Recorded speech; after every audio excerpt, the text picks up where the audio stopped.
Sa isang maximum security prison na may makakapal at konkretong pader, CCTV at mga security personnel sa 24/7 na nagbabantay ay tila ginawang katawa-tawa ng lalaking ito. At take note, hindi lang isa kundi 2 beses na siyang nakatakas ng kulungan. Sinasabing siya ang isa sa mga most powerful drug lord sa Mexico. May kukumpara nga siya sa legendary drug lord na si Pablo Escobar.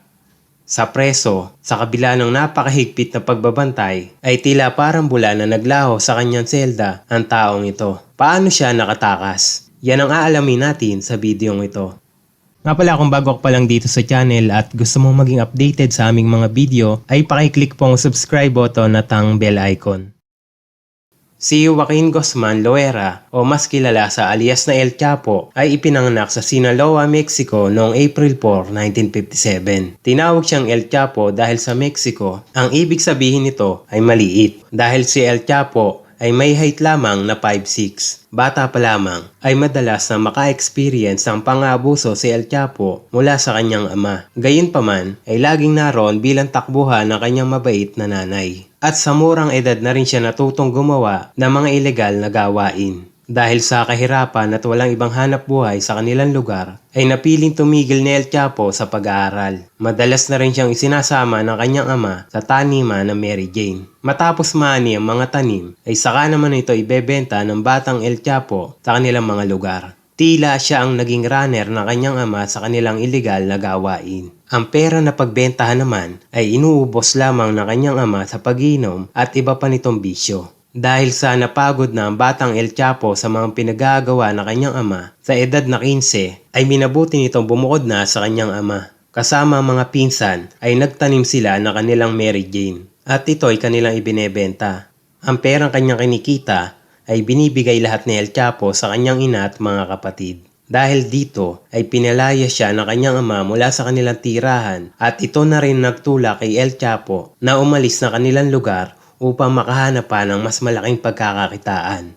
At noong 1970s, unang nagtrabaho si El Chapo sa ilalim ng isang kilalang drug lord sa Mexico. Sila ay nagsusupply ng mga ilegal na droga sa mga liblib na lugar at border ng Mexico. Hindi basta-basta ang pagsusupply nila dahil sila ay gumagamit ng mga eroplano. Unti-unti ay natuto si El Chapo kung paano magpatakbo ng negosyo. Humingi ito ng humingi ng malaking supply sa kanyang mga superior upang makarami ng deliver. Marami ang nakapansin sa magaling na pagmamanage ni El Chapo at dahil dito ay marami rin itong nakilala mga drug lords na nakatulong pa upang mapalawig ang kanilang negosyo. Isa na nga dito ay si Felix Gallardo, isa sa mga major drug lords ng Mexico noong panahong iyon. Lumaki pa ng lumaki ang sakop ng lugar na kanilang pinagsusuplayan mapalupa o dagat gamit ang eroplano, submarines at mga trucks. Kalaunan, matapos maaresto si Felix Gallardo ay naiwan kay El Chapo ang mga teritoryo nito at dito na nagumpisa mala Pablo Escobar na pamumuhay nito. Ang Sinaloa Cartel na pinamumunuan ni El Chapo ay nagsusupply ng mga ilegal na droga mula Colombia, Mexico at sa ilang parte ng Amerika. Bukod pa dito ang pagsusupply nila sa Southeast Asia. Ang drug cartel na iyon ang nagpayaman kay El Chapo. Naging bilyonaryo ito dahil sa limpak-limpak na salaping nakukuha nito mula sa napagbebentahang droga. At noong 2011 nga ay pang-10 si El Chapo sa pinakamayamang tao sa Mexico. At ang net worth niya noong mga panahong iyon ay $1 billion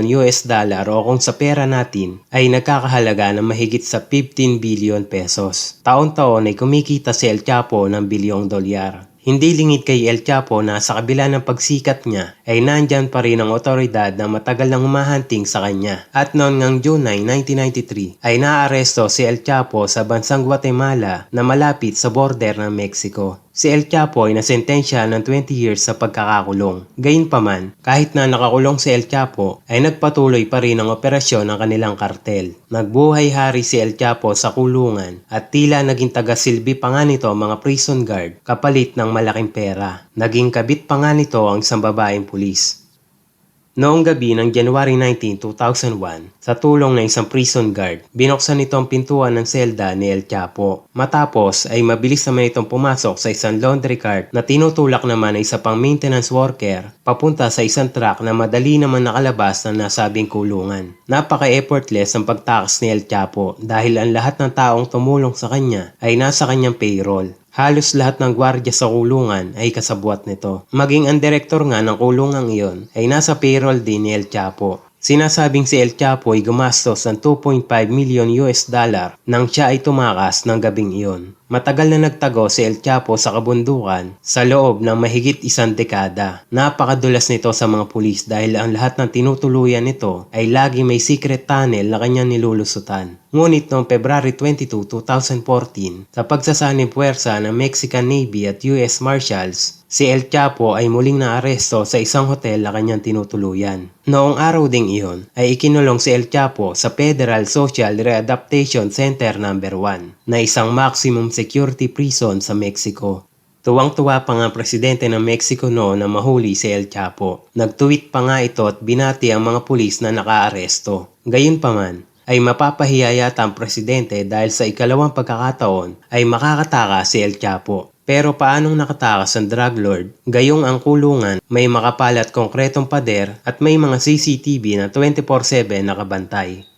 Well, tinake advantage ni El Chapo ang kahinaan ng nasabing kulungan dahil sa kabila ng makakapal na pader, ang ilalim naman ito ay lupa na pwedeng hukain. At kung matatandaan ninyo, si El Chapo ay madalas tumakas sa mga otoridad gamit ang tunnel. Sa kulungan, lingid sa kalaman ng karamihan.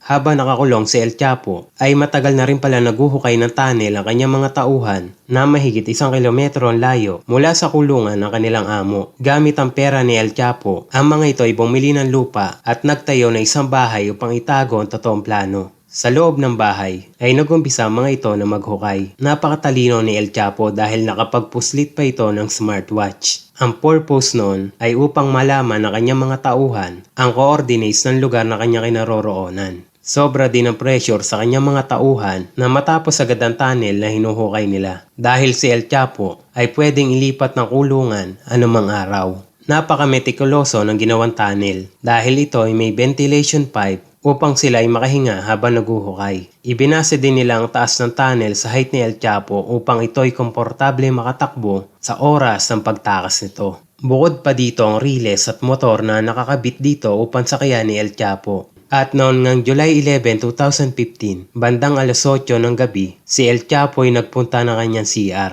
Nag-alala naman ang mga security personnel dahil matapos ang 25 minutes ay hindi pa rin lumalabas si El Chapo ng kanyang CR. Dahil dito ay agad na pinuntahan ng mga ito ang drug lord. At huli na nang nalaman ng mga ito na si El Chapo ay muling nakatakas. Ang tunnel ay direktang nakakonekta sa nasabing CR. Ang pangalawang pagtakas ni El Chapo ang nagpahiya sa nooy presidente ng Mexico at nangako ito na sa huling pagkakataon ay uhulihin nila si El Chapo.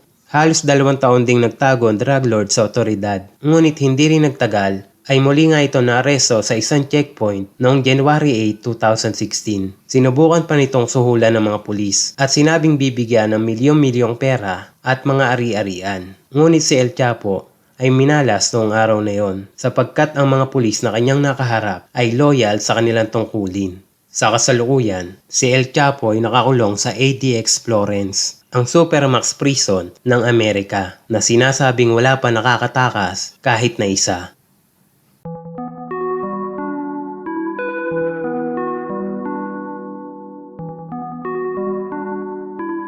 At diyan nagtatapos ang ating video at muli ay salamat po sa panonood. Pero bago yan ay shoutout muna sa mga sumusunod. Shoutout kay Senpai Argel Stories. Shoutout kay Gio TV Classic. Shoutout kay JP Dalayap. Shoutout din kay Clarissa Villena. Shoutout kay Citizen Rapsian. Shoutout kay May Villarosa. At shoutout kay Leo Joy Lucas.